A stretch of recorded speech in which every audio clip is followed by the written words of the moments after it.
Hello, everyone, and welcome. This is another episode of our podcast, Marcela Mores. We're very happy today to have a very good all-time friend from Havana, Cuba, where I'm from. He's this kind of person, this kind of people that you always want to be around. The man, as I call him, the man with the smile on his face. We're talking about, to a surprise to many of the dancers, musicians of the Latin community here. We're talking about Andres Dauyon. He's originally from Havana, Cuba, and he has a wealth of knowledge and fun stories to share with us about optimism, resilience, and good attitudes. And he's also a professional dancer and Cuban dancer that he's always like sharing his knowledge and his passion to for people to learn and get better. And it's just a wonderful thing to have Andres around. So let's start with no further comments. I hope everybody's staying home safe and hopefully with the opportunity to watch us here. Okay, so let's welcome Andres. What's up, amigo? To your effect thing.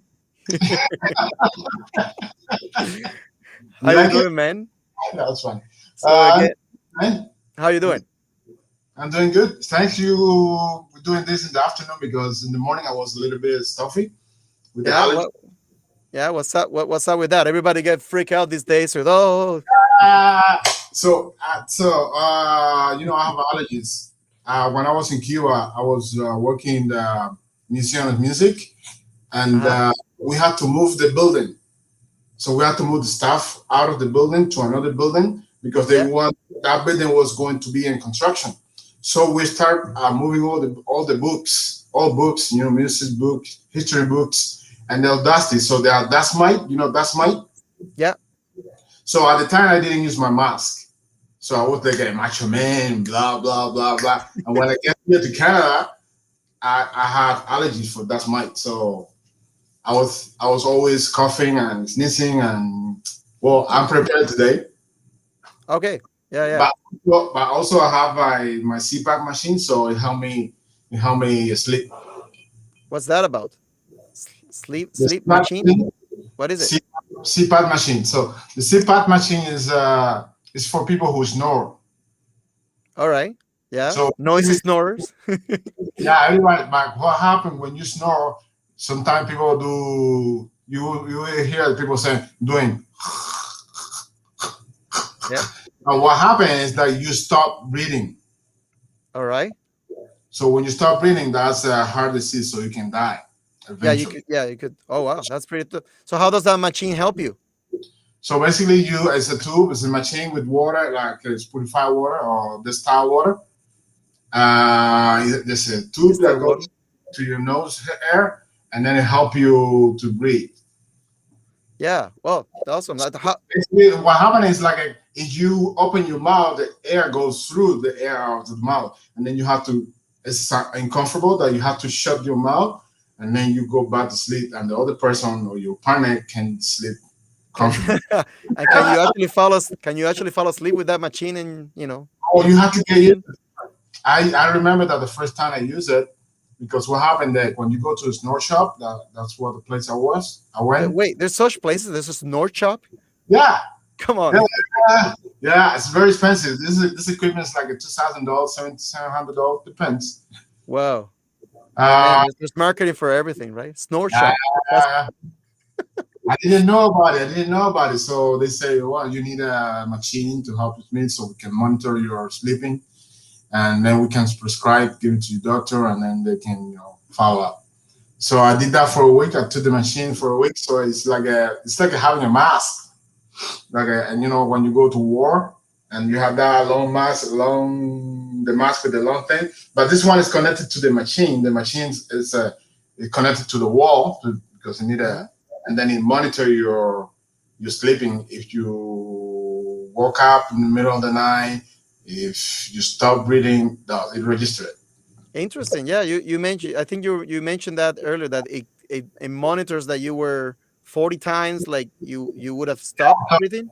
So yeah, basically, that's somebody discovered that was sleeping with me, and then she noticed that uh, I was stopping breathing. I was doing that, and I would be like,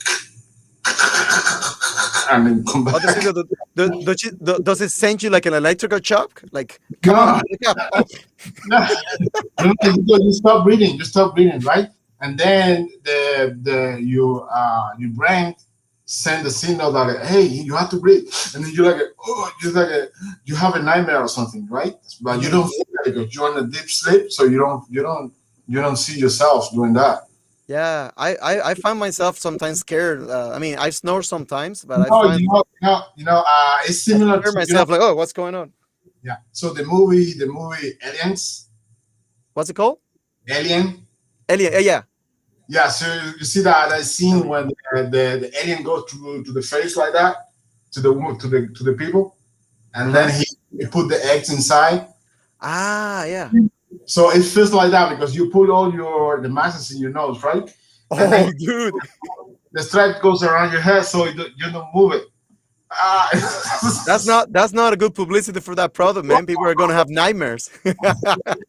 Well, anyway, we're not endorsing any company here, anyway. Yeah, but no, that's good. That's a great introduction, brother. So thank you for joining us, and I'm glad you didn't wake up with I'll I mean, pass when I you was don't have a lot of allergies right now, so we can be well, talking. basically when I was giving classes, I was right, and that doesn't look good. So Oh yeah, in the lessons, right? I remember. Yeah, yeah, with your salsa lessons, I have to call the doctor. and that's helped you, right?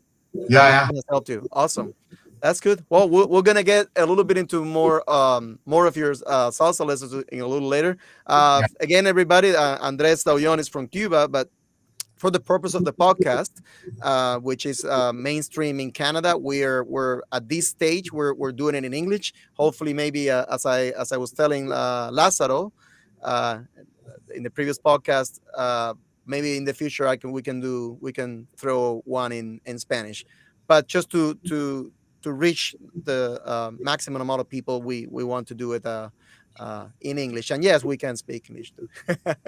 Anyway, brother, just before we get into your current salsa teaching here in Halifax, I want you to let us a little bit um, about your upbringing in Cuba. How was your experience, your life and culture growing up? I have the opportunity to meet your wonderful parents, and they're really really happy people. So no wonder why you're always smiling. So yeah, tell us a little bit about that and the culture of living and growing up in Central Havana. So by the way, today is International Mother's Day. So Yeah, Happy Mother's Day to all the happy Mother's Day to everyone, yes, all the yes. women, all the wonderful uh, human beings that bring us to Earth. Thank you. So no, in Havana, back in Havana, how I started to dance. So yes, When you were 5, maybe. yeah, 5 or 6. So that's the time. Before that, you start because in every house there is music, right? There's music in the radio everywhere, and your neighbors. And then in Cuba, we had that culture that when you live with somebody next to you, they come over, you can hear their music, and then when you're cleaning on the Sunday, you always put music. So the girls always put music, and then you're like, oh, okay, and then everywhere. It's part of So the culture. yeah, and so there is this pro. I don't know if you remember Para Bailar to Yeah, dance. That show. So I used to dance that show. I used to watch that show with my parents and the neighbors. So in that time, there was not many people with television. that's right. Sometimes you have to go to the neighborhood to watch the TV show. So it's like a big community of people watching Yeah, the TV from the only neighborhood that had the television. So you go and watch. So basically, on Sunday afternoon, I remember was Sunday afternoon. The program started, and then you can see the people dancing, and there was a couple also that would teach you the new dance or whatever, and then they do the classes right there on the spot live. and then I just move. I just like stand up and then start doing the step, blah blah blah, and then the neighbor would come, and then we start dancing together, and the family would be like sharing, like, oh look, they're doing the same thing, and then you get that esteem, and then you like, oh yeah, the attention, the attention, the attention. Then you still, Yeah, and then you know what made people smile, and so you keep it doing until yeah. you So up. you never grew up from being a kid. Well, yeah, yeah, but we're always dancing out to the music, right? Always Always dancing moving. out to the music. And the funny thing is that even when I started dancing salsa, I really started dancing salsa after I finished school. After you finished, like what, like high school or High, college? yeah, high school, because I was more into breakdance, American music, R&B, all that. Oh, sweet. So we're Yeah, talking about the what years? We're talking about the 80s. yeah, in the 80s, 70s, 78, 80s, Michael Jackson was with the Yeah. moonwalk, and yeah, and then, So yeah, I remember. I remember well when all of that music was introduced to Cuba, right? The early hip hop music and R&B, and also it came all this popular pop culture. Then rhythm started leaking into Cuba through, like, remember the I Pee remember, yeah, the Pee-wee, yeah, with the Martian Brown, yeah, yeah. It's fun. It's fun. Yeah. It's yeah. Look, I look like Bobby Brown. Remember Bobby Brown with the little little step, every little step, boom boom boom boom, and then all the move, yeah. Did you learn all those choreographic moves and stuff? Oh yes. Because Oh I was born in the 80s. I know you're a few years ahead of me, but I remember in the 90s it was such a big thing in Cuba for the quince, right? The 15th yeah, anniversary for girls. That is a big celebration in Cuba, and there several countries in Latin America where they do all this choreographic dance. So, I mean, in my time there was, like, the Backstreet Boys or Boys to Men, the N6. So people will choreograph their songs and kind of imitate their same movements. It was kind of fun. So sort of like the same idea with you, but yeah, the same idea, the same way. I have like a 4 or 3 guys, and we just connected through dancing, and then like let's do a group, and then we go and challenge all the kids in the neighborhood. Oh my god, it was awesome. at the time, what was your favorite Cuban band back then when you were like a teenager? I didn't have any band. I would just play music. I was just in the radio, and then I would record. I remember there was a program in the radio who played Puerto Rican music and salsa and everything, and I just into it. Right, I would just go there and just sit in the bed, lay in the bed, listen to the music, listen to the instrument, this and that, blah blah, and I don't know. It was a subconscious. Subconscious, yeah. Was so natural. I was like, I remember recording the music in the cassette. I put in the cassette and record, and this when the program come out, I would just play it there and record it, so I can come back later Yeah. and rehear it. So No, yeah, that it's influenced by the music. Always no, with the music. That's how I started. Music all the time, and dancing. But salsa was not my strongest at the beginning. nice. Was more R&B, breakdance stuff, the moonwalk, the running man. Oh my goodness! We Nice. used to we live in the building. We used to practice in the front of the lobby of the building, the Yeah. entrance, and that floor was so wet because we were dancing, dancing, dancing, dancing, and Cuba was so hot. But And you were sweating. yeah, sweating. Oh my God, it was all wet. We can't take the shirt off Yeah. and Oh, I squeeze it. remember that. Oh, that was so good. That was so good. It was a lot of dancing, a lot of dancing. Good But energy spent. Yeah. But but only when I started dancing when I was in the high school. When I got into high school. Now my friend, he was the one who introduced me later to teaching salsa. So I met him in the high school. We did a 4.5 year career, and that was the time that I started immersed in what it was salsa, like a dancing casino. because Oh, I did a little bit on in the La Beca. yeah, yeah. The yeah high school that are like internship. Yeah, Yeah, yeah. but For here, that some people may not know that around here, it's a high school that is a little outside of the city, and then we live there like 5 to 6 days a week, and then we just we're taken to school in bus and then taken back home or to like nearby, let's say like a public park. They drop us off, and then we walk back to our homes, and that happens in the weekends. So we spent in the 3 years of high school, we spent most time there than with their parents. So it's really yeah. interesting. Yeah, I had a good time. So basically, you get some discipline, so you know how to put your bed, get you have a structure. Go to the Yes. water at a certain time. Go to take a shower at a certain time. It's like a military, pretty much. Yeah, no, I see the positive. It's positive that way. We have, in my case, I probably you guys too. We had a little farm too, and we would take turns, different groups, and we'll go and work on the farm, Oh and that yeah, was part of our food too there to all the self same. sustain us. So you go to school in the morning, or you go to depends. So you go to campground to farm in the morning, and then in the afternoon for 4 hours, and then in the afternoon you go to school to the class for another 4 hours. Yeah, yeah, yeah. No, it is intense. It is intense, but yeah, definitely a lot of fun. A lot Yeah, of fun, man. it's a lot of troubling, a lot of trouble in school. Yeah, Yeah, yeah. I'm sure you did get in trouble. Yeah, a lot just of for fight. being a nice kid and smiling. Yeah. So I know. sometimes people don't get that, right? Yeah, and then you get people get jealous because I don't know. So I have to fight all the time. I really were you like a fighting boy growing up? No, I didn't have to, but I had to Okay. because you. So my neighborhood was you would say it's more high class, but it was Central Havana. Yeah. Well, mixed. It's mixed. Yeah. It's mixed, right? So I knew all the people there. And then they have people have codes, and the guy people they are in the gangs.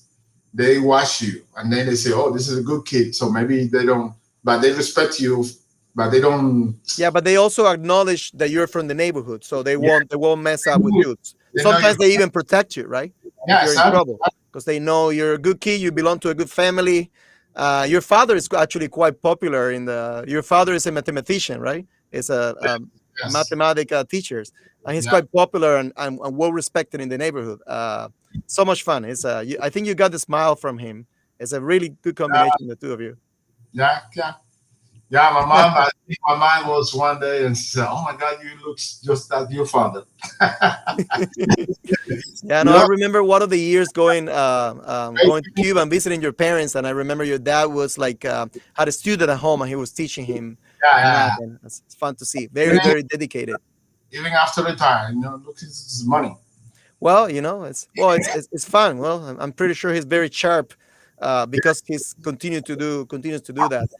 But yeah, no, that's a really good. It's a really good, interesting thing because definitely Central Havana is it's a mixed neighborhood, but definitely it will it will be safe to say that there's like one of the areas in Central Havana are very poor, so very modest families, and when you're talking about the gangs, that culture. Um, Kind of like groups culture getting at each other, and but it's interesting also to see how they are protected from their own neighborhoods. Yeah, yeah, yeah. So that's a good thing because the people in the neighborhood they're always together sometime, and then Yeah, you see all the kids all the time in the yeah, street. So uh, you have to interact with them. that's a So big I learned the codes. You somebody hit you, you have to hit back. So nobody bully you, kind of thing. So that well, yes, yes, yes. I have to learn. So when I get into that school, people were kind of like trying to get into me, into my head, and bullying me. So I push back. So when I push back, I get the respect, You gain and a little respect, yeah. and that's it. So you finish. So the bullying is finished right there. So And I I learned think, through my life, even when I was in the military, having. So I had to. yeah, I knew I what to think do. it's very interesting because I know there's a part of the part of our modern society wants to. I mean, it's important to push that back, to push the bullying back, and not to to avoid that from happening. But sometimes there's a little bit of oversights, because it does happen. I think to a degree, we naturally there's going to be kids that are going to be bullying. The thing is trying to address that in the best way. But it's a really hard, and there's a lot of psychologists and great like specialists into that. But you need to, at some point, I think, learn that you have to push back. When you're being challenged, when you're being bullied, you need to learn somehow to push back, because that's a learning process. And in life, when someone wants, later on when we're adults, if you didn't learn that a little bit of the defense mechanism to push back, or somewhat is being intervened, but you learning that you somewhat need to either let it go or push back, how are we going to learn down the road in life that if someone wants to step on us, we need to retaliate, we need to say no. That's a very important point, that sometimes it may be overseen. I mean, no one wants your kid to get bullied or anything, but I think there's a higher understanding of the whole situation, and there's a little bit of that maybe old fashioned um, code, that there's something to learn from there, right? That it's important to somewhat maybe in a pacific way, but somewhat pushback, because that encourage kids to, what, I'm not gonna let you to step on me. I'm gonna stand for myself. And one thing that I learned from that is that I understand people when they get bullied, they get shy, so they know they enclose Yeah, themselves in a yeah, shell. They know, and they get scared to the point that they commit suicide, stuff like that. yeah. It So could it could be as bad as that. Yeah, of course. because that what happened to me, it was changing me and to be in a bad kid because I was at the point that I was, you know, okay, you want to fight? Let's fight. So I was getting a little violent to the point that one day I got they stole one of my shoes, so I had to go home with my shoes and a sandal. My mother said, "What are your shoes?" And I couldn't say, "Well, look, I'm getting into trouble," right? So because I was taking it in and they didn't let it go, Hmm. but that happened, right? So at that point it was like But I was, your parents coach you back, right? Your mom say, "Oh, you don't do that." so they took me out of the school, Oh, they transfer you to a different school. yeah, to street school. Interesting. Yeah. No, was that elementary school? Because I have a similar story. Elementary school. So in elementary school it was better. It was better because I was 1 kilometer from home. I can walk and back, and I met all the people in the neighborhood. So for me, it was really, really, really good because then Yes. you have people from Havana Center, Havana Vieja to go to the same school. So when you are into trouble out of school, you can find some of those kids that you know from school, and they say, Yeah, "Oh, careful with this guy. No, this is I know him." Blah blah blah. I And then remember. Yeah, no, that's good. So what you're saying is that the kids from the older school the previous school will recognize you. yeah, yeah, the people from the school because you spend an hour with them and in the break times and lunch time, everything. So you get Yeah. to know most of the people. It's so interesting how, like, kids, we as kids, when we're left in the school environment, we tend to group, you know into we tend to group ourselves with some sort of affinities, and maybe one group goes against the other. I think as a sociological experiment, that's it's something really interesting that tells how we humans tend to operate. And the other thing that helped me was the school where I was that my partner took me out of the school. It helped me also. So when I go to the street school, I already know how the mentality, right? Oh So yeah, when people want to bully me, I would just fight back. So you learn that. when you fight back, it's like people always say, "Wait, don't touch Andres. Oh, careful, Andres. Andres will hit you back, right?" So and then it would spread around the school, and then everybody you are the cool kid. Yeah, but there was a little bit of peer support too, right? Like your buddies will support you. Hey, will protect you and support you. Yeah, it's fear and respect too. Hmm. So because you know what? Remember when people in the school would be bullying you, and then they would say, "You want to fight? 4:30 outside." Yeah, I remember that. No, I had a similar interesting when I was in the I was transferred into a couple of like elementary schools. At one point, it was interrupted because I had like eye development problems, so I was transferred for 1 year in third year of elementary school, grade what how they call it, grade three. I was transferred to a school that was specialized in kids with developmental issues. And we have some classes. I mean, we have lessons like classes as everybody else, but we have these special sessions with equipment to treat your vision impairment. I mean, it wasn't that bad in my case. I had amblyopia. Is what it's called, which is the in my left eye kind of like fell behind a bit, so the right eye had to put more effort to make to adjust, and that that caused all kinds of stuff that are appealing to kids to be bullying. I had extrabism, so I had to wear Oh, a pad. So they would call me pirate or four eyes, all that kind of stuff. So oh my God. the next, I mean, it didn't happen in that school because everybody was the same, right? In that Okay, special school, everybody had patch or everybody wore glasses. So yeah. it's interesting because when we met, when we were in that environment, there was no bullying. I mean, there was a little bit of bullying, but because of maybe a little bit of teasing, but because of differences in personalities. But no one will bully you for wearing glasses or wearing a pad because everybody was on the same page, right? So, but I blame that to the eyeglasses maker industry because now the eyeglasses are so cool that you Yeah, so just cool. No, oh back I in the didn't time, it wasn't fashionable. It was like those square, ugly glasses. Which know. at this point, I mean, today in today's pop culture, those big, that what we would call ugly square glasses would be like now fashionable, right? It would be like either Yeah, steampunk or hipster or fun, cool. But back in the day, it was like, oh no. But anyway, I went back to that school, to another elementary school. I only did that one with a special treatment for the eyes for 1 year, and I went back to that elementary school, and a lot of bullying started happening, and I started fighting back. Fighting back. And there was some times where I kind of dropped it a little bit, but there was ups and downs, right? But I decided to get off that. I talked to my parents, and I wanted them to transfer me to another school. And also, though, I had a little crush in a girl that was in that other school, so that was the reason.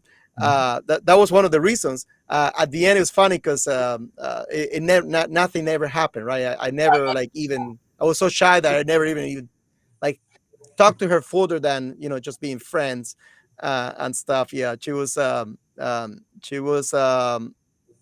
daughter of one of my mom's best friends. Uh, so anyway, that was kind of like a funny story, but yeah, so it's interesting, bro. Those are great news.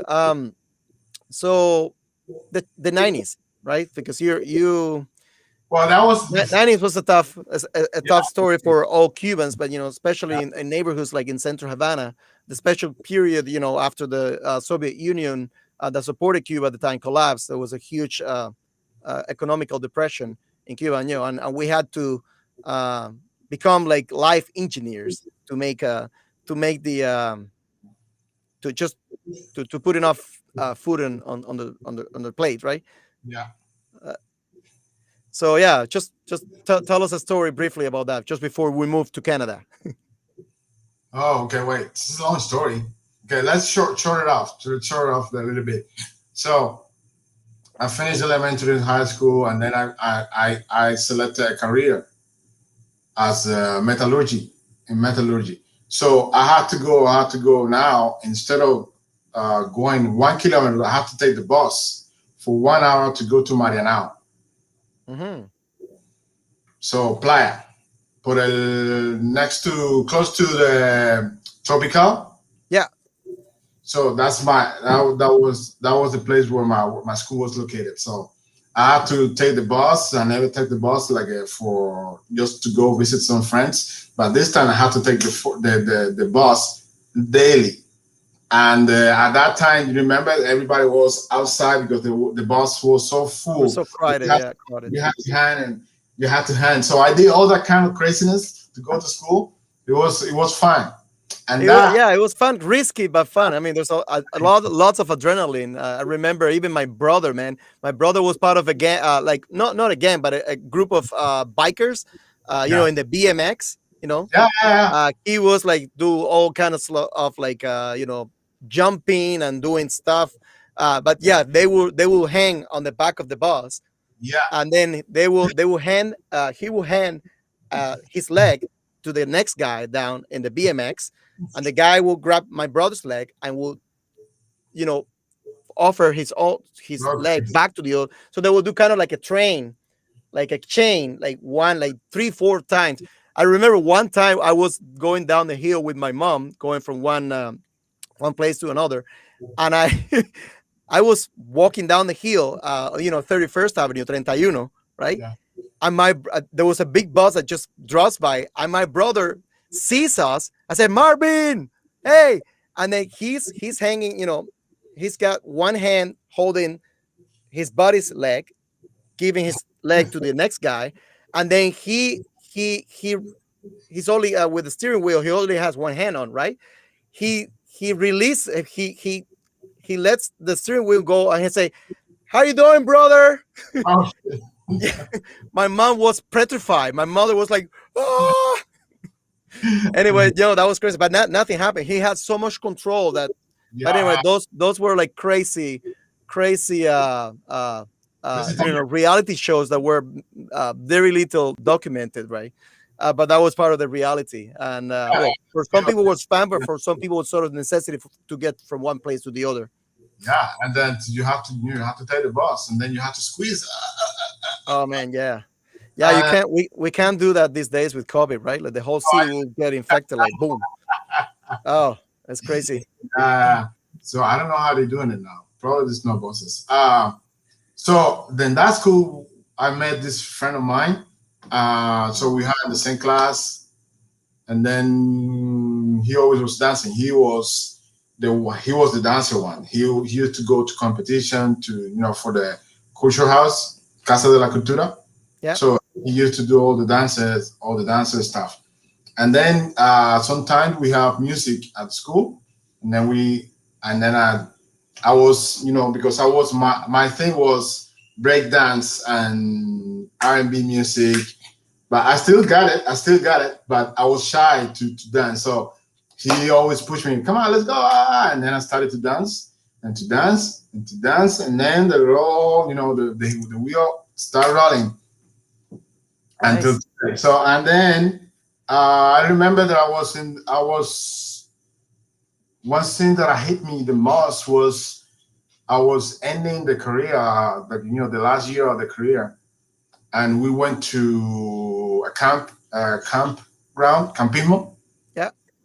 and so in the campismo there's always music and people having fun, and they started doing a rueda de casino. Huh. Man, my friend. Explain that for everybody, like over here. What's a Reda de Casino? Okay, so rueda de casino is just Cuban dance, but what happened is there's couples, and the couple interchange, and is a person who is the leader, and he will tell the next move, You will make the calls, right? make the call. Oh, the next move is this, and then everybody do the same move at the same time. I Sonic. But it goes in a circle, right? Yeah, in a circle. So they make a circle, and there was one guy in the circle that is telling everybody what is the next move. And then everybody have to look at that guy because sometimes it's so loud that the guy had to do also signs, right? No, enchufla ole, pa, pa, Hmm. pa, doble. So you have to pay attention. You can know looking at the girl like, oh, you're so pretty. No, no, no. Because what happened in Cuba at that time is there's a lot of people who like to enjoy, but they didn't know how to dance. So all the best dancers they would get mad at them, and they would say, okay, there was a one rule: if you made a mistake, you're out. Ha. So all night you will be trying, and then out go in and out because you A made lot a of mistake. training. Yeah, but it was fun because it's infectious, so you want to do it. And then Yeah. you go for a couple times, and then you learn. That's how you learn. That's how in Cuba people learn most of How the time. many years do you think it takes? I mean, from your experience, how many years do you think it takes to master that? to master the rueda the casino skills? Well, Yeah. I always say to my students, is practice, practice. You have to practice, so it become just a muscle memory. You got it there, Yeah. right? Yeah. But Right. it's practice, more practice. You go to the basics, you master the basics. Everything else is just you're gonna get it like this, boom, boom, boom, boom, boom, right? So you have the basics, and then in the basics you have to learn the most. So when you go up in level, you have to learn less because you already have the basic. Your foundation is already there, right? So Hmm. you go from the basics and then until you are master. But how many years it takes to do it? Well, it depends. Depends who Yeah. is your teacher, right? I didn't have a teacher, so I spent all my life. Yeah.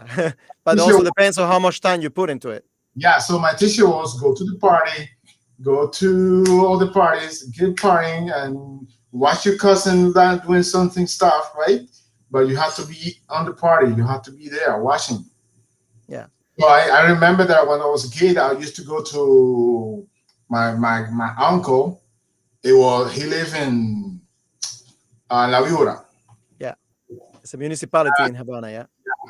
So I used to go there for the weekend, right? I think so. My cousin they were already older, so they played the music and they would show it to me, and then I was doing right, doing do this, and then they every time they have a new move, they kind of teach it to me, so I can to see if I can do it. And I was able to do it, so yeah, I learned from them too. But it's watching, right? A lot of mimicking and repetition. Yeah. Yeah, repetition. You do it, and then you get a girl, and then you do it. That's Remember, That's good. Yeah, I remember. Yeah, as I said before, I missed out a lot of years of doing that. I learned a little bit of salsa down the road in Cuba, and more so here in Canada. Introduced seriously to the rueda by you, which I appreciate. I thank you for that. yeah. I remember going to in vacation, and when you finish school, you go to vacation, and I have family in Santo Spiritus, Las Tunas. So I used to go every year on vacation. So and I just the one the dance. I was That's just Eastern Cuba, Santa Spiritus. Right? yeah. So I go to there, and then neighbors come, and everybody in my family was dancing, putting music, and then you start teaching. No, do it like this, no, do it like that. This was my first step as a teacher. I was teaching my cousin, my, Nice. so everyone can dance and have a good time. It's a natural thing. Yeah. When did you move to Canada here, Andres? When was So it? The year 2007. 2007. Yeah. And at that time was a big change, right? When did you start like with carry on the the culture and the salsa teaching here? So shortly after you moved, Right away, right away. That was right away, man. That was right away. you So were, yeah. my wife, I met my wife in Cuba when she was working there. So my friend, so let me finish the story for a moment. So everybody have a, so I finished the school, right? I finished school, and then I moved to the countryside for a year. I keep doing the salsa thing. I come back to Havana. I'm going to the military. Hmm. So when I go into the military for 2 years, Yeah, it's my mandatory for men in Cuba, so everybody knows. so it's mandatory 2 years mandatory. So I had to in that period of time I teach a couple of foreigners because my father for school he knew French. So there was a program from the school from people from Belgium coming to Cuba to work for a week in the countryside, Hmm. and then the next week, the other week, they would spend it in anywhere in So the they were like house. farmers. No, there were no farmers. There were students. They Ah, come okay. from Europe to Cuba. They will work in the countryside to get experience, and that's Uh kind huh. of the reason. And then the next week they will spend it in the house so they can know the culture. Yeah, sort of And like cultural tourism. Yeah. yes, so my father he knew French, so he will be the translator. So I come back from the weekend from my military, and then I would get home and somebody's there in my bed. Hey, what's going on? Okay, no, this girl is from Germany. This girl is from Belgium. Yeah. This girl is from whatever. Okay. So no, well, no, you're gonna sleep here on the sofa, and because Yeah. you are military, well, You don't mind, right? So that's like okay, That's whatever. like the kid story, Right. right? Like someone's sleeping in my bed. So and then they I would call put the me. call the So co- call the then cold. after supper, they would put the music and then say, Andres, can you teach her something? And then I would just dance with the girls and teach her the step, blah blah. And that was how I started a little bit. Man, what a great experience for those tourists, right? Oh yeah. Because I would, I was so mad because I like, oh, I'm losing money. So I would be a jinetero, a jinetero. I wanted to be a jinetero. No, well, that's a very polemic term in Cuba. It could be sort of derogatory. Yeah, you explain what that means, or maybe one of the basically So anything in the 90s, anything that you would do that would take a little bit of money from a tourist so a hassle. would be considered that. It's a hassle. So always selling stuff. But in this case, uh, I was just go to the places that I couldn't go dancing, right? Yeah, So I would visit all the cool places and dance and have it good, and then go back home and go back to the military. yeah. So when I finished the military, I met my friend on the street, and then he said, "What are you doing?" I said, "No, I'm not doing nothing. What are you doing in the afternoon?" And he said, "No, nothing." Okay, what? Come with me. So because he was teaching already tourists in the Plaza Hotel, and then he need help. Sometimes he had more than the one girl, so he was teaching there with his wife. So I said, okay, no problem. So I can get some money. And so basically, when I started with him, he paid me only $1 for But 2 hours. back in what, in the 90s? What was that? Yeah, that was 19 in 2000, Okay. Yeah. 1980. No, what? 1998, 1998, 1999. All Yeah. right. And then I would just go. I would finish my job at 4:30, and I would go there, walk to the hotel, Plaza Hotel. He will take me to the terrace and make the girls. They would tell me the steps, names, and I would just watch. And then I would stay and spend the rest of the hour with the girl, Nice. just practicing, practicing, and learning the names. It's a And life school, man. It's yeah, way of yeah, yeah. life. And so when I tell people that he will just pay me for $1, I said, how much is making? How much is he making? No, he's making, I don't know, maybe $10. But I didn't care about it because I was having a good time and plus I was learning. So Yeah. I was learning. I said, okay, this is something that, he's making money, I can make money too. So instead of agreeing or disagreeing with the money, no, you should pay me more, blah, blah. I just took the opportunity as an experience, right? Nice. That was in school. Good move, man. And that's how I started. And then my wife, wasn't my wife at the time, uh she contacted him for salsa classes. And so he called me. Okay, I have this girl, so it's gonna be in my place and blah, right. So he set me up and then we started to, taking classes and then from there, well, feelings and Yeah. going out A little romance going on. Yeah. and It's a uh, Canadian lady, and then she brought the Cuban man to Canada yeah, to so bring yeah, more bright and rich the culture here. but before that was like a 2000, from 2000 to 2007. So it was like a five year we met. So she would go to Cuba for a month, 3 months, and then come back to. She would go to Mexico, and then come back to the country, and then for another 3 months, and then she would Yeah. go to Canada. Yeah, back in the day, there was a lot of restrictions for the immigration for tourists to spend more time in Cuba as a tourist. It was very challenging. Plus, also it was at the time a lot more difficult than it is right now to for a Cuban citizen to travel, right? Yeah, So, but yeah, no, but you made it, man. You made it here, 2007, and then you said you started, well, kind of like venture. getting by Canada and the culture. But you said you started right away with the salsa teaching. Yeah. So when I came to Canada, so was straight to Nova Scotia, Yarmouth. So in Yarmouth, we spent like a couple months, three Oh, months you were over in Yarmouth. I didn't know that. Okay. there. So it's a nice place, but it was always windy, close to the ocean. So it was Mhm. always windy. And in the summer, it was a little hard for me to go out because it was cold. And you have to, wear all the new clothes. That for me was no like I just like t-shirt. But now to go Sure. out, you have to put more clothing and learn the Yeah. You just English. like to wear a t-shirt. Yeah, welcome to Canada. So they speak French mixed with English, so it's a mix there. I had to understand that. And then I was looking for a job, and then she was working as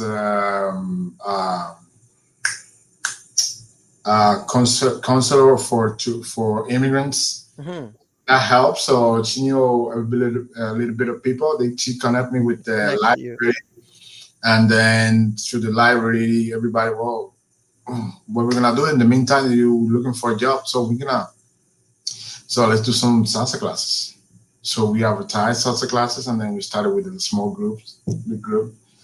And then I said, so I was connecting with other Cubans and in the area that play music. So I used to go and play music with them in the band and do salsa. Yeah, yeah. You know you're always a little shy to talk about your music, but yeah, you do play a little music. I mean, I've done. I think in a couple of times when we have been playing with my band, you have jumped in and played the maracas or the guido. Yeah, tell me a little bit about that part because you seem a bit shy. You never want to talk about that. Come on.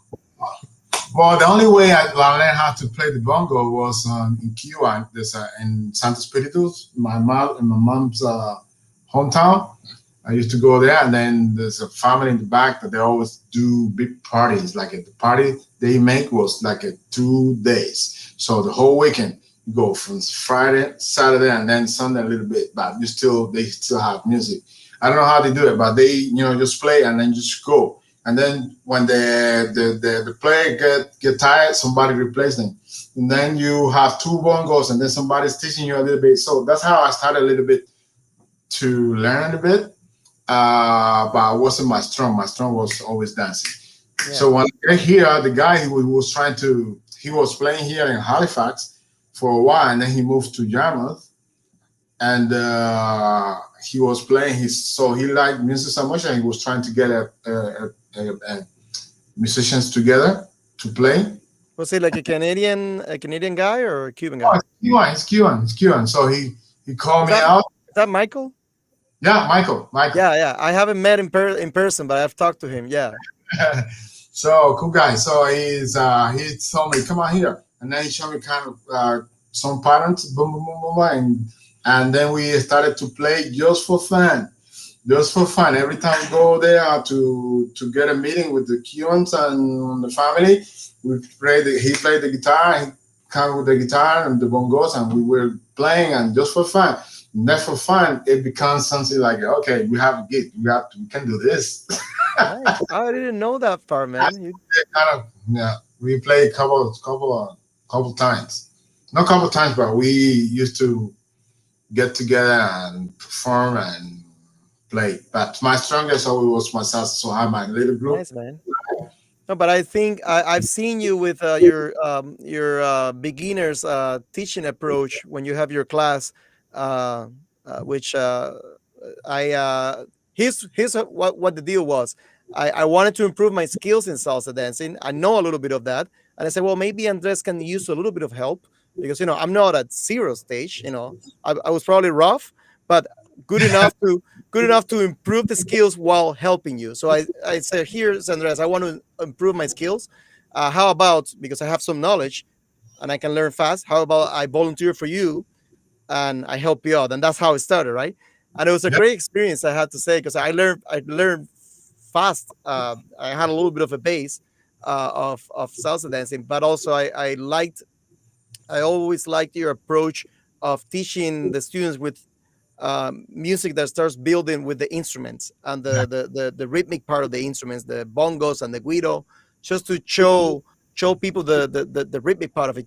Tell us a little bit about that approach, how you adopted that approach and why. Okay, so when I'm dancing for all my life, right? Remember that I was telling you that I was listening to the music and stuff like that. So basically, Basically, at one point of my life, I was doing pretty much nothing. My mother said, "Well, you have to do something," and she was working at the Museum of Music. Nice. And then she said, "You know what? The museum there's this course, audio to be an audio producer or uh, how you call Sound it, technician. operator, audio operator, Okay. right?" And then she said, "I think you should go there." Okay, I said, "Okay, okay." I go. My mother always pushed me. Always, she always give me the last push. Boom, Thanks, and I, mom. Yeah. yeah. So she was working there, so she know the teacher, she know the guy who is doing the sound there. So I had the opportunity to just go and watch what he's doing and also take the course. But I had to pay for the course. So in that period of time, I had to do bakery so I can pay for the course. Oh, you were baking. Yeah, so Oh, I used to bake. I used to bake. I used to do sweet pastelitos de guayaba. what man? You make a killing here. Like people go nuts. I've met a lot of Canadians and tourists in general that they go nuts in Cuba buying those pastelitos. It's like a triangle little pastry that has like guava cream on the in the middle for those that, and there's baked and it's crunchy and oh my. Yeah. Wow. So so what happened and how I get to that part is because my aunt, my father's sister, she's a baker, right? She's an amazing baker. So she gave that recipe to my mother. And my mother tried it and he said, "Okay, can you? I'm gonna show you how to do this." So I started helping her, right? And I was, preparing the math, the whole thing. And then she saw something and then like, okay. And then I was doing it the whole time. She let me. So I started by helping her, and then she just tell me, "Yo, just do it," and I would just do it, right? Man, the smell that comes from that oven was so awesome.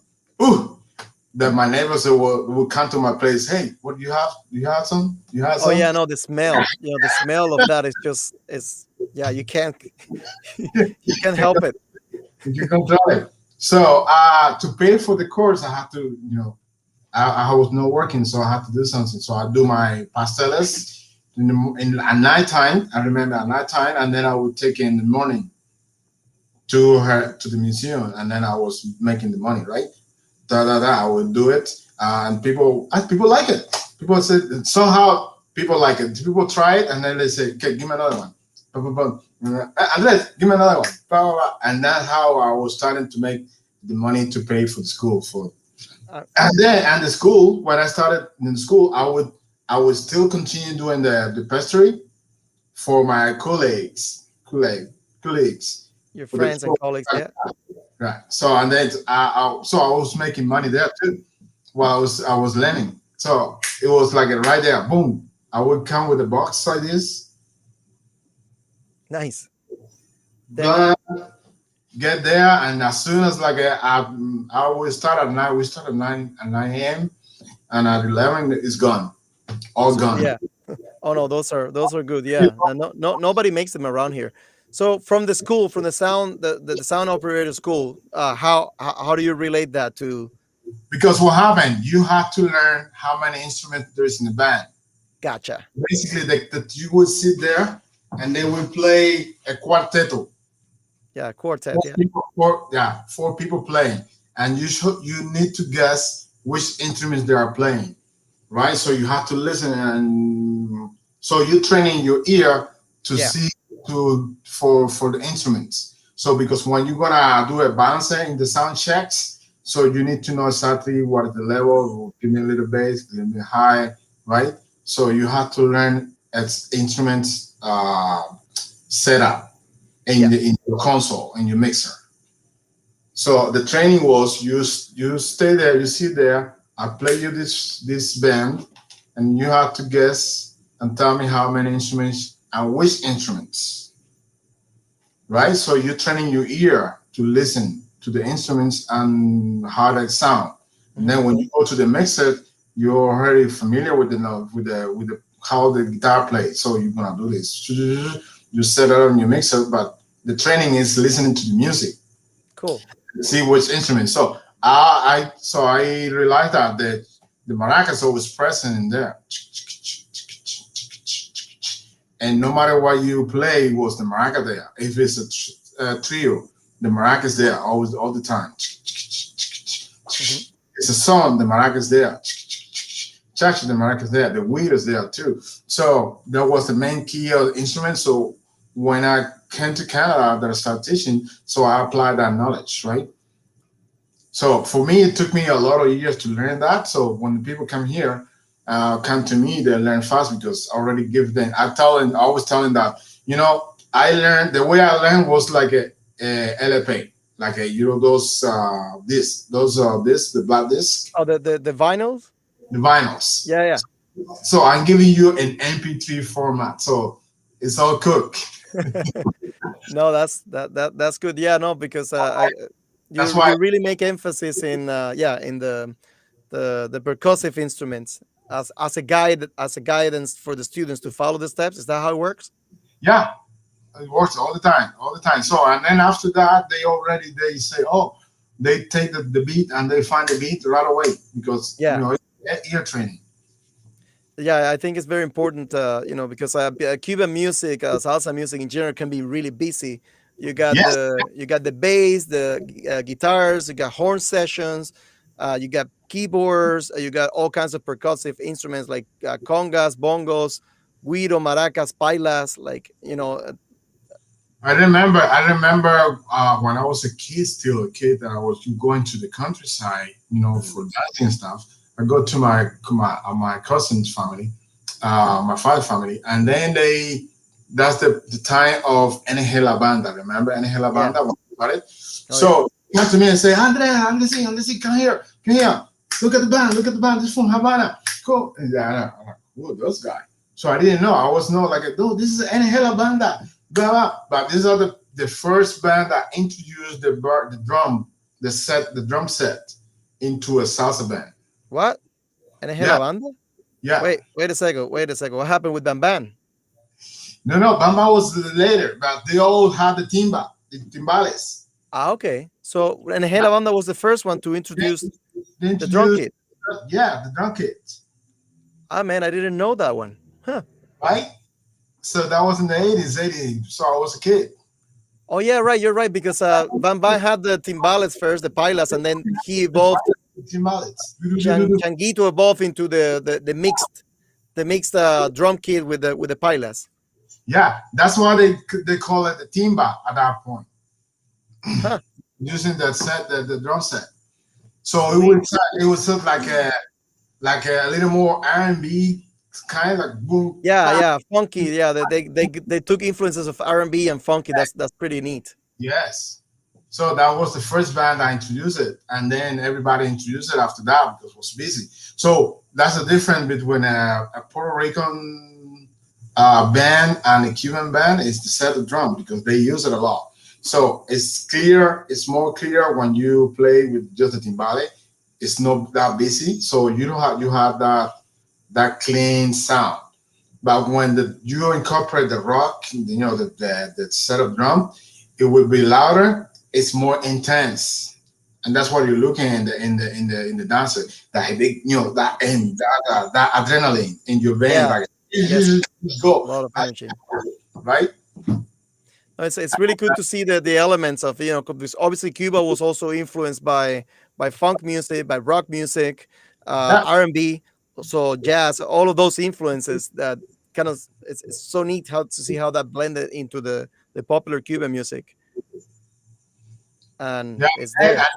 then in the 90s come with so it was the salsa was going down. Like the popularity of the salsa was that great, and then Manolito El Médico de la Salsa came across, and he put the salsa beat in the salsa music on top again in the 90s with the when the we introduced the tourism in Yeah. Cuba that was booming.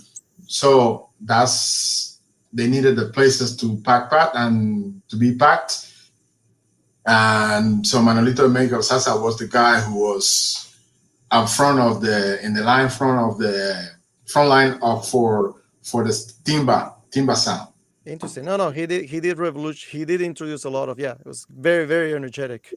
Yeah. What he end up in Miami? Is that what happened? Yes, yeah, he moved there and then he wanted to do, he got into politics and then his career went down. Boom.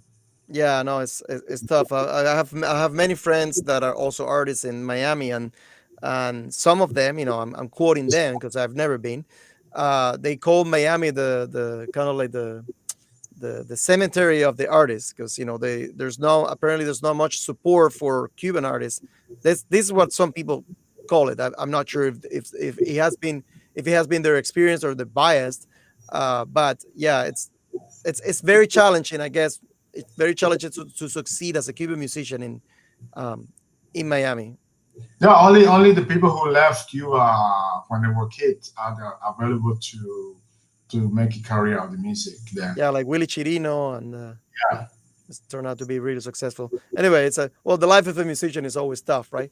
But anyway, yeah, going back to your teaching, man, I think you developing that musical approach, emphasis in music and listening to the music while learning to dance. I think that's very very effective and engaging. And what other what other styles of music? So you do the one on one Cuban style salsa dancing. What other styles of music you teach currently? so right now I'm into kizomba too. Kizomba, yeah. Kizomba.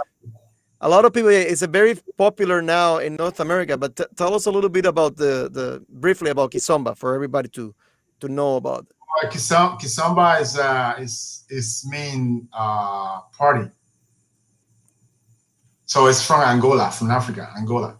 So a lot of people, so I don't know if people know that Cuba and at some point was in the military, and then he sent a lot of troops to Angola, Yeah, and Angola, yeah. and then that's how they speak Portuguese. More of the Cuban to come back and speak Portuguese fluently, and they also knows about the samba music, and they implement it. So now the people who are playing like reggaeton in Cuba, they call it international to kizomba beat. Hmm. So it's like oh, this is coming back. So it's become popular nowadays in Cuba as well. Yes, so in Cuba now it's getting popular. People like it because a lot of people from Lisboa,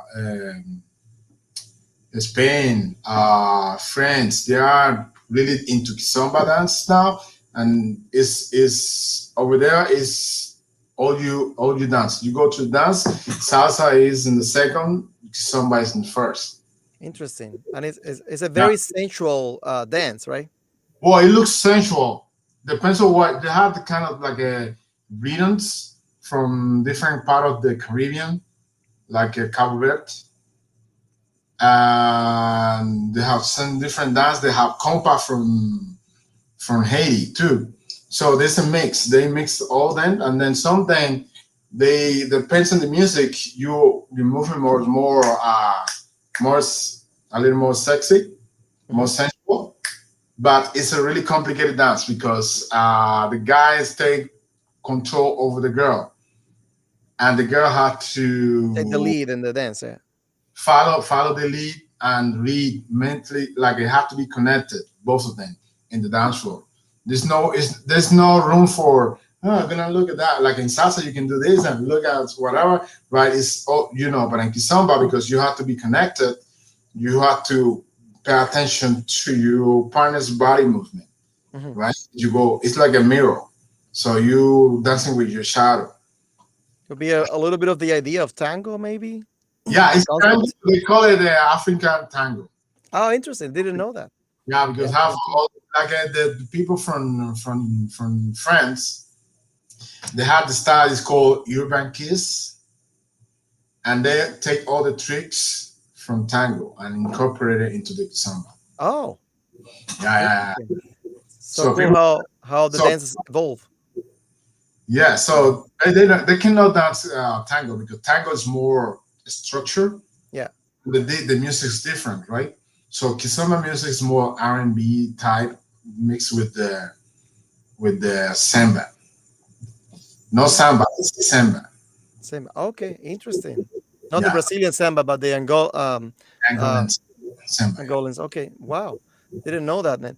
A So lot briefly, of going back to the Cuban music, when it comes to the dance, what's the difference in dancing salsa and dancing son? Just I wanted for you to illustrate that briefly for people to understand. It's not the same that dancing traditional son that dancing salsa, right? What is called yeah. modern salsa.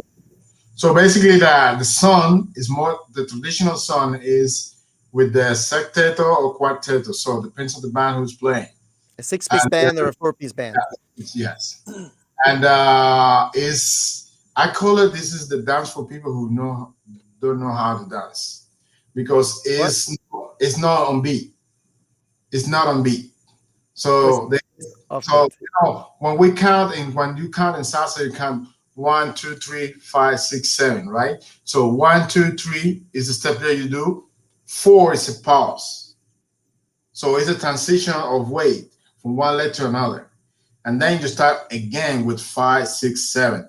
And then the 8 is the next pause. And then you do from one side to the other side. One circle, 1, 2, 3, 4 to switch to one side, and 5, 6, 7, one to switch to the next side. And is that also like the? Isn't that the name of your website? Oh, yeah, yeah. I lost that website then with the Oh, you, COVID-19 thing. I couldn't play anymore. oh, So what? you don't, you don't have it anymore. No, no, no. COVID Oh, 19 okay. after it blew me off again. Oh, okay. But yeah, it was so one, Yeah, two, three, and 5, 6, 7. It's like basically you omit the fourth, right? yeah, And it's a yeah. way of distributing the steps. You do 1, 2, 3, E, 5, 6, 7, E. 1, 2, 3, E, 5, 6, 7. Instead of doing 1, 2, 3, 5, 1, 2, 3, 1, 2, 3, 1, 2, 3. So you need a pause for your body is gonna transition like this to go back to two, right? And that's what you do. So 1, 2, 3, 8. So I tell them to do a clap or a snap your finger, and the 4 or the 8, so they get it. So sometimes I do pam pam pam pam pam pam pam pam pam pam pam pam. So that period where you want pam and start again, that's the pause. There you go. I put it there like if I can make it a little bigger. Yeah, no, that's a really good thing because is we're talking about four beats like 1, 2, 3, 4, 1, 2, 3, 4, but then you Eight, omit the fourth and the eighth, right? yeah, Say eight, one, two, yeah, three, and 5, 6, 7, and 1, 2, 3. yeah, Yeah, yeah, exactly. no, that's no, that's cool. But yeah, I think it's important for people to understand that and well, I don't know, you probably can't. Yeah, but in Cuba they started that way. So when you teaching the street level, it's just 1, 2, 3, 1, 2, 3, 1, 2, 3, 1, 2, 3, 1, 2, 3, Oh yeah, 1, 2, but 3. they automatically do they automatically omit that, right? Yeah. Yes, but when you go professionally, because that happened to me when I started to teach, so I didn't know why they used the counter 1, 2, 3, 5, 6, 7. I didn't understand. So I was like, what? Why are they doing this? And then I started, watching and learning and doing it myself. And like, I see. 4 because this is transition, and then you start over and 1, 2, 3, but it's not 1, 2, 3 because you want to do the count of 8. So you start 5, 6, 7, 8, and then you start again from point 1, 1, 2, 3, 8, 5, 6, 7, 8, right? I think at the end, what we're going to do for to illustrate this better is that you send me a link. I think you may have a couple of videos online doing that. So maybe Yeah, we can share that at the end because for someone that I'm assuming for someone that may not be a salsa dancer, it may be a bit harder to put everything together. But yeah, basically that's it. So the 1, 2, 3, and 5, 6, 7 salsa steps that's more like the modern salsa versus the Cuban song.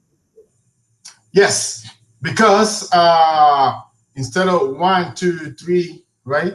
So you start always with the foot back, 1, 2, 3, right? 1, 2, 3, and some you start in 2.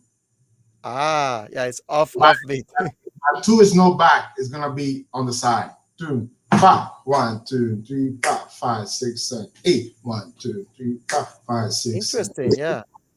Huh. 8. That So level for of detail I didn't know, man. yeah, but for me, who got in the countryside, they didn't know how to dance. Probably right. So when they come to the city, it become a traditional dance because we start dancing all the rhythms like a cha cha, and all those rhythms are on the beat in one Yeah. time, right? The But proper yes, cha-cha. so for people to know, so salsa, the Cuban salsa to other salsa is that we mix all the rhythms, previous rhythms, like a dance song.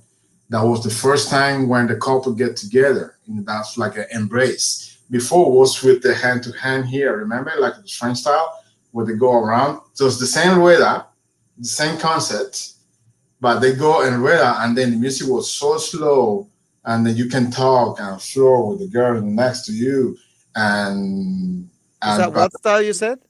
dance song. That's yeah. Mhm. So dancehall was the first time that in Cuba the couple embraced like this.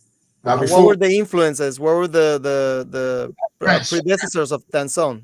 that French, French influence yeah, French influence. from the classical, the classical like a French style of dancing. Like Yeah, because that's why when you go to the story music at the beginning of Cuban music, there's a lot. It was like a full band. Remember those bands with all the violin, all the yeah, the strings. drums, all the strings, the cellos, all that, right? Hmm. So it was like a whole like a 30 people in the band Yeah, because that's how they play there at the time. Like there's no money for those all these people right now. So we have oh, like smaller bands. We need to cut them in half. Stuff, man. It's I tough. remember because my mother, she used to work in the music in school, and so all his students come to my place to study math, right? And they would tell you, you want to when are you going to the trip? And say, well, no, I couldn't go on the trip because they cut me out because there was too many people. Dude. Yeah, so basically, that's that funny story about the guy who's the director. He played the maracas, Hmm. and then and then they have a trip coming up, and they're like a seven of them, right? And then they say, okay, who's gonna take in the trip? Oh, we have to take the bass, we have to take the guitar, we have to take the maraca, we have to take the violin and the piano. That's it. No, whoa, what about the second trumpet? No, we cannot do it. Okay, okay, come back. No, we have to take another one out because we have to share the money. It's not much money for anyone. Okay, so we have to take the maracas, we have to take the piano, we have to take the guitar and the bongos. We have to get the violin off. So take the violin. Take them So out.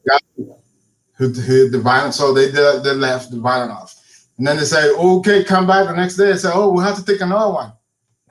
And the guy said, well, we have to take the maraca, we have to take the piano, we have to take the bongo, we have to leave the guitar player. The guitar player. What about the maraca? No, the maraca. I'm the maraca. I cannot go. So that's part of the like you play, and at that time, so the too many people in the band was not profitable. Yeah, but also I think what happens too is that all of the percussive instrument got amalgamated into the drum kit, Yeah. right? So that's part of the. No, interesting, man. Yeah, no, thank you for all that little travel around the different rhythms. Also, I do know that you do a little bit of like folklore dance.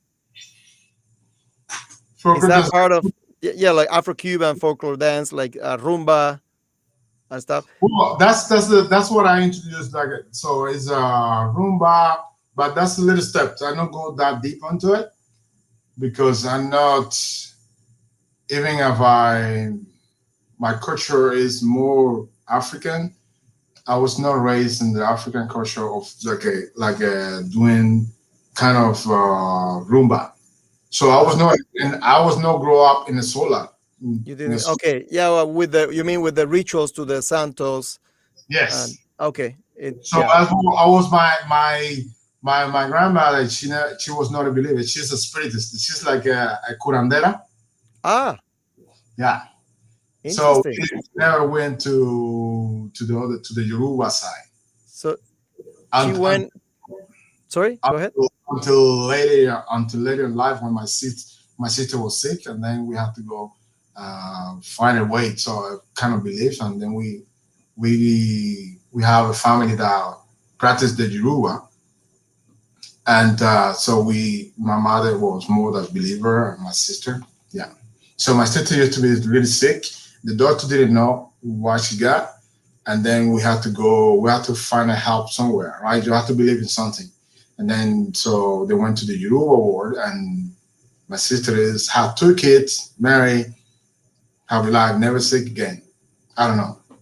Interesting. No, no, it's a big science and mystery behind all of that, but definitely a lot of that has historically have like positive impact and health benefit to a lot of practitioners. It's a tough call for conventional science to adapt that, but it has been more and more taken into conventional science.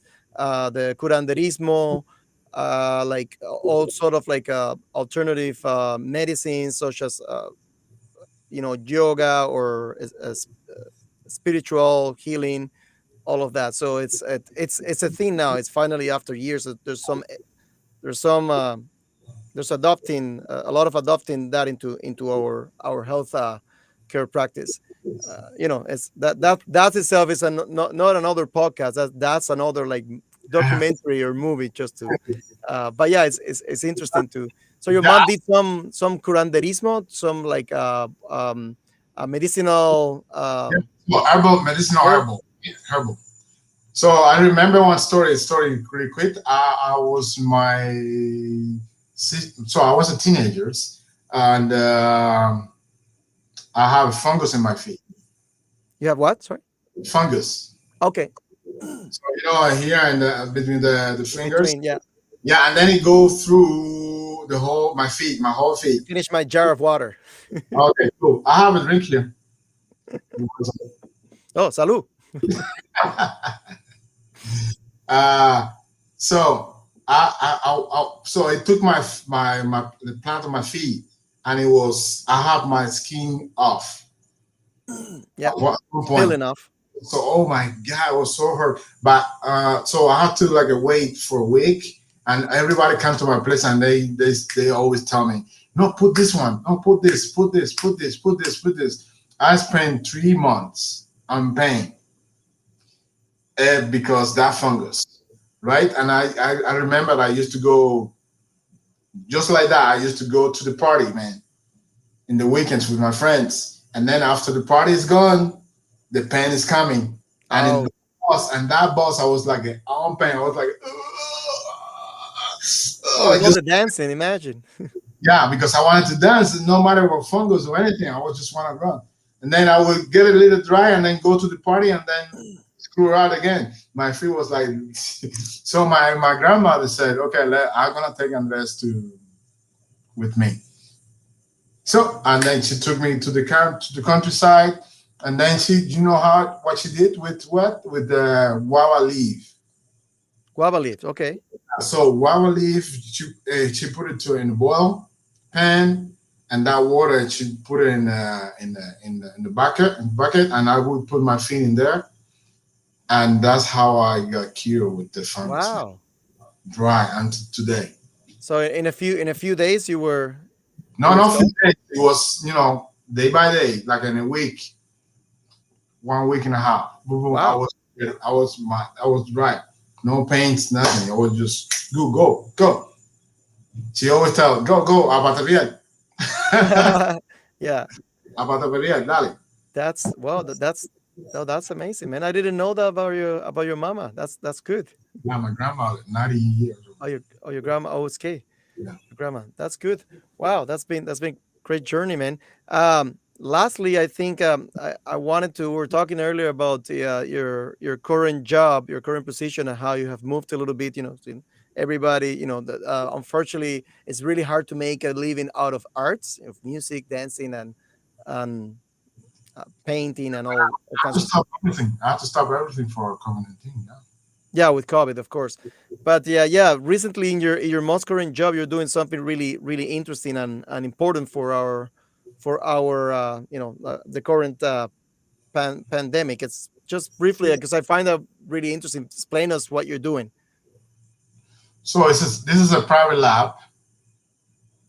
The owner, so the founders are graduated in Halifax in Nova Scotia, and they started the company.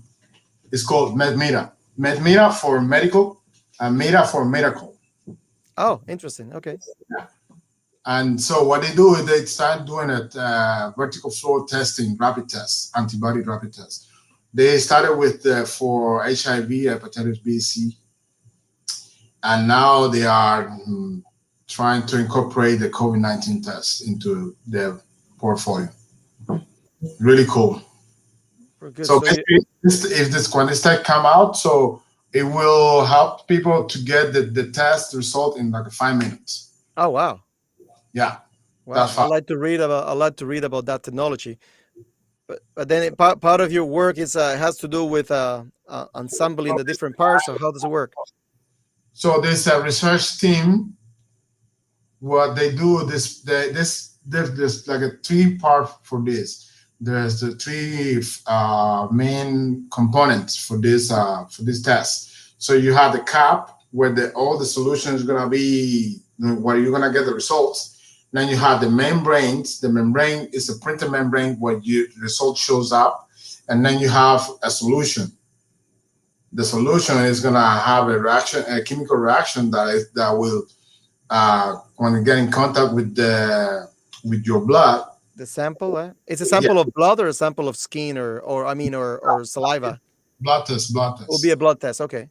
Yeah, for the common thing, we're gonna cover all the testing. So basically, we're gonna cover the nozzle testing and the blood testing for Wow.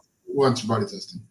Wow, that's very impressive. And they would show like a little piece of paper, you said, sort of like a little filter that would change color Yeah, it was no, it was it's to already get the reaction. so this is called the membrane. So the membrane Uh-huh. it printed like the special printer, so you can see the result after the chemical reaction is done. And that Oh, that would membrane, show in the computer. That would show on the screen. no, it's a test. It's like a little box like this. Okay. It's like a little box, white box with the with the type of test is HIV. Is the said HIV is called with say CT.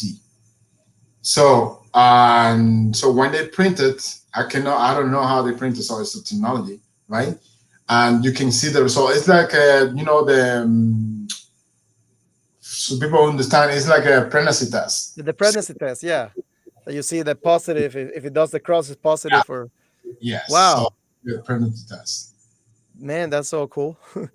We're going so much so forward with technology. Well, And kudos that's for why, you for doing that, man. Kudos for you, and also it's great to be to learn that the company you're working for oh, it was founded by Nova Scotia graduates.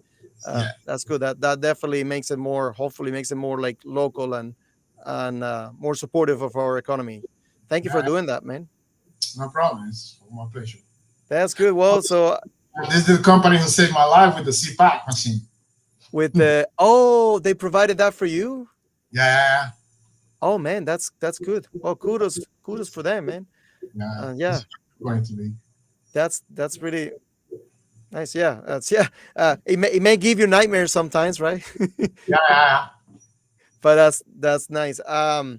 So yeah, now with the COVID, everything is like restricted. You can't basically at this point like teach or anything. But maybe we can show a few videos afterwards with you, and maybe give you a little bit of advertising. So when everything's goes back to, an equilibrium, new norm, maybe you could start like teaching and having fun again. Another thing that I wanted to mention is and I wanted you to comment on that because you're a very positive guy, right? That you're always smiling and everything.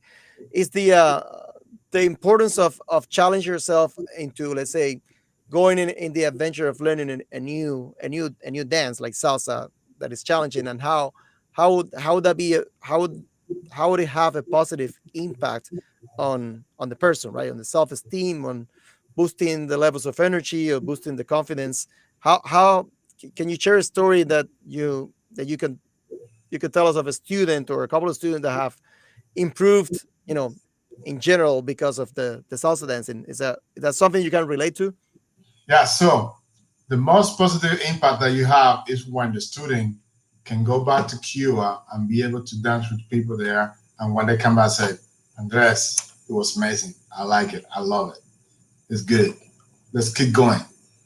So this is for me is like the best feeling, right? It's a great reward. Yeah. Yeah, because so I don't know. You know that I had I'm trying to do another business by taking my students to Cuba for a week so they can interact with other dancers, you know, prove their skills and learn new ones and have fun at the same time, like visiting, the Caribbean, having fun on the beach and go out dancing at night and be able to do it, right?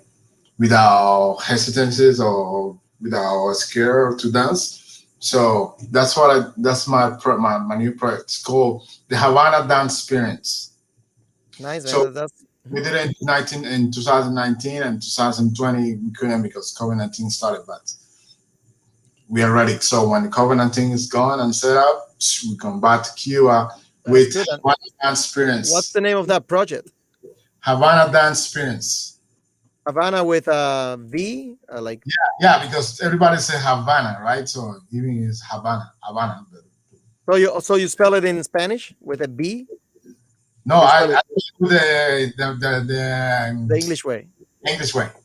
Havana Dance Experience. This is my There you this is go. my Yeah, yeah, no. Hopefully, Havana Dance Experience with Andres Dauyon. So hopefully, when everything goes back to normal, you can push to that. sometimes when I teaching here, they don't see that. Why are we doing the maraca? Why are we listening to this? They after that they are more comfortable, finding and recognizing the different beats on the dance floor. Because what happens sometimes people when they learn salsa, they don't know that part. That's the fundamentals, right? Yes. About how to find the rhythm. So what happens is find the rhythm, then you dance, you do whatever, you move, right? All crazy, no beat, no nothing. And then it's the girl or it's somebody wants my student to dance, and you start doing that crazy thing, and then you will tell the girl, no, you have to do it this way. You have to do it this way. You are putting down that person that is dancing with you. Hmm. So that's why I put emphasis on this beat because not everybody knows how to find the beat in the music. So once you have that, somebody's dancing with you, and they pretend they know more than you, but they are doing it wrong because they are not in beat. So you are able to tell them, wait a second, I have to find the beat so you can dance together. Otherwise, you won't be able to dance. Hmm. Yeah. And So that is you. for me to tell them and they to know that. So when somebody's pretending to be a good dancer, but they're not in the beat, so they have the move, but they don't have the ground, they don't have the beat on their body. It's like you're doing nothing. So that's how we recognize the foreigners when they go to Cuba, or that's how we recognize the Cuban when they dance.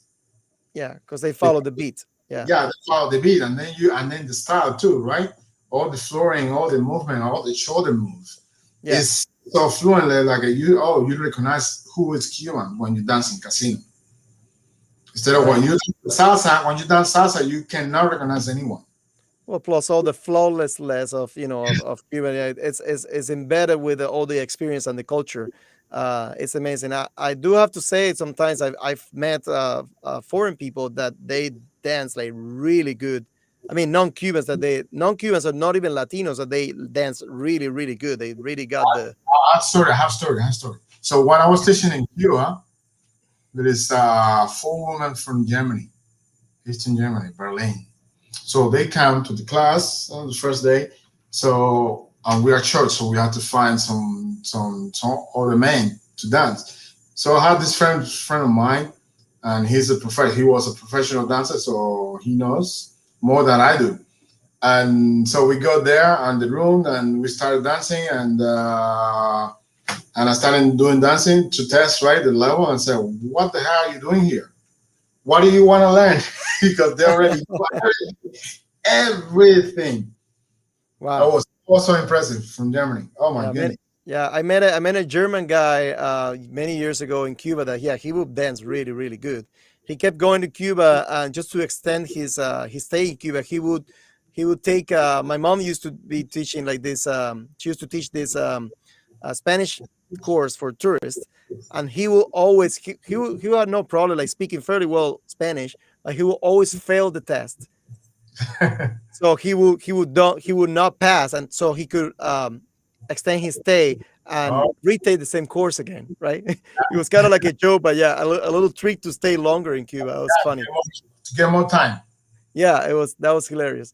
But yeah, no, no, that's important. I think it's a really good positive feedback for anyone learning I don't. or already into the dance, the Cuban music or dance that to put a strong emphasis in the I, rhythm to be more in sync, I right? remember. I remember the in 19. So what 2018. I went back to Cuba and I couldn't come back because I have passport problems. I had to renew my passport, so I had to do it in Cuba. So I had to stay for 7 days. So in those 7 days, I run out of money. My father had to give me some money. And so I go to the party at night and I found this girl and I start dancing with her. It's a tourist, right? And she's really good. She's really good. Ba ba ba ba ba. And she asked me at the end, I go, I know you from where? Somewhere. I said, no, you don't know me. But maybe because you've been. So this is the kind of girl who goes every year to Cuba. So now online that I'm here, I'm with the Havana Dance Experience. I'm trying to get dancer from Cuba, right? And I see on the website that she had actually a school in Cuba. Oh wow. Yeah, so she's doing what I'm doing, but she's in Cuba and she's bringing the German people from Germany to Cuba to learn. Wow. Is that happening now with COVID? Yeah, that was a couple of years ago. A couple Yeah, of years ago. All right. no, this is the kind of girl who's so professional. She knows everything, right? So once they find somebody that is at her own level, they're like impressed. Because when I go there, I just look like I don't dance, but when I dance, they like a wow, They you acknowledge it. you are good, right? And they feel good, right? Oh, So is that you said this was a German girl? yeah. Okay.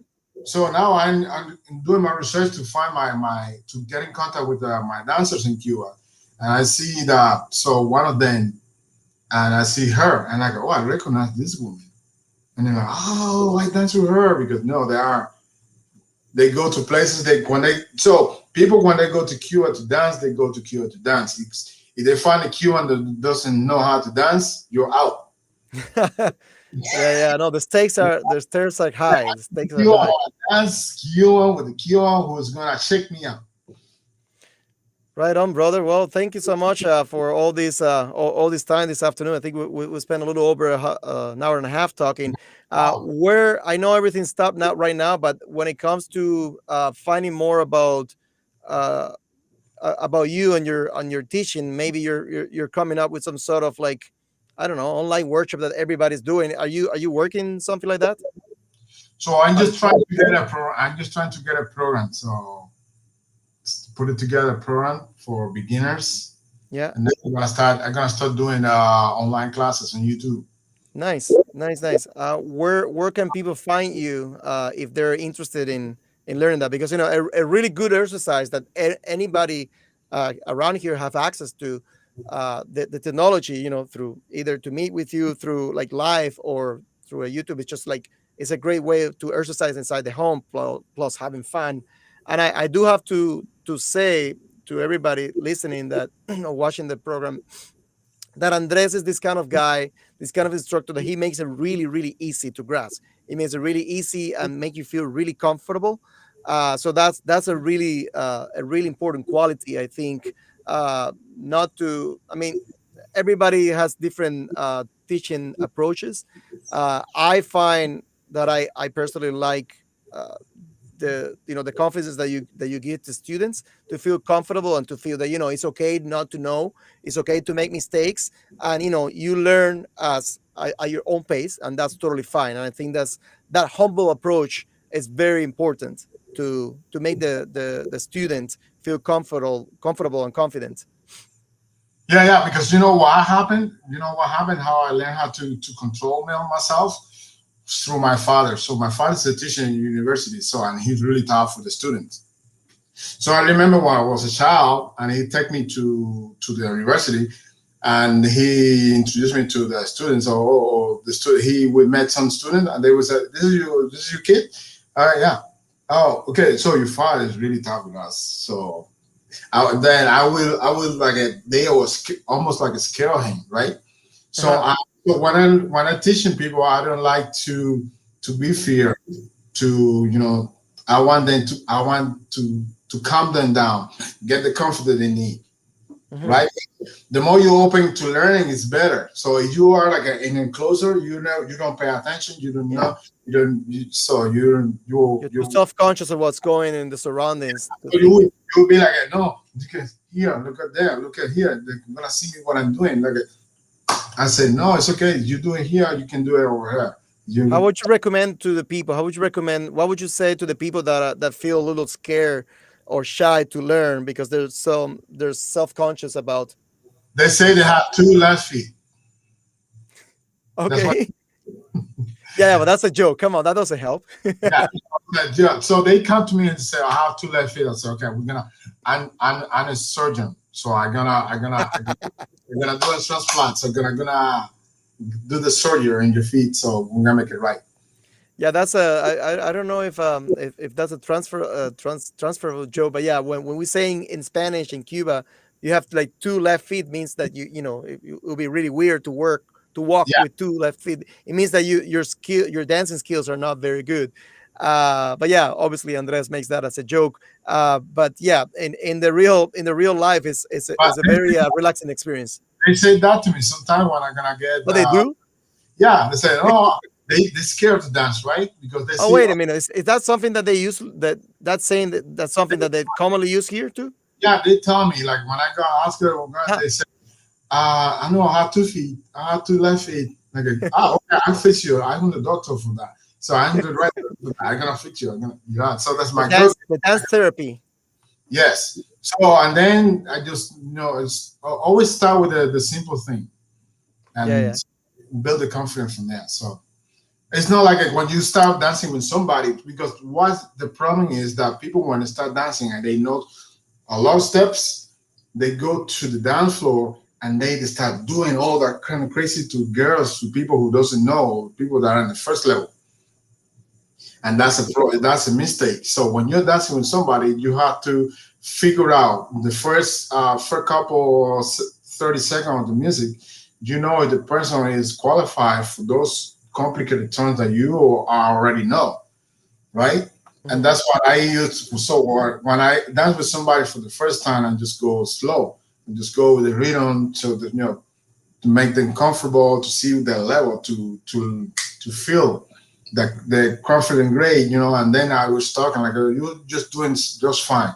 Keep doing this and keep doing that." No, also I don't tell them, you have to do this because this is not. They don't pay me for that, right? This is not the moment to teach anybody. But I will just tell, okay, you're doing this, okay. I just guide them, and that's how I approach to teaching as well. So I start slow, the people get comfortable, and then we smile, and then from there, I complicated think stuff. I think all the charm, the Cuban charm and charisma you do have, along with the personality, really really help. And So so yeah, like Hmm? I get from my mother the patient, right? So they also say you're a patient. Yeah. That's good, man. Well, please let us know. I mean, send me like a link of something that you're putting together so I can link it to this interview so people can follow you and know what you're doing. When is this new program, online program is coming, so Yeah. people can support you and take advantage of the opportunity to learn and become more self confident in dancing and in general in life because it does help. One thing Oh brings yeah, you to the definitely, other. definitely. I have people coming. I had couple coming to me and then get married. You know, What? get kids. Your family started too? Come on. Yes, yes, yes, yes. Okay, yeah. It's This amazing. business is getting complicated, man.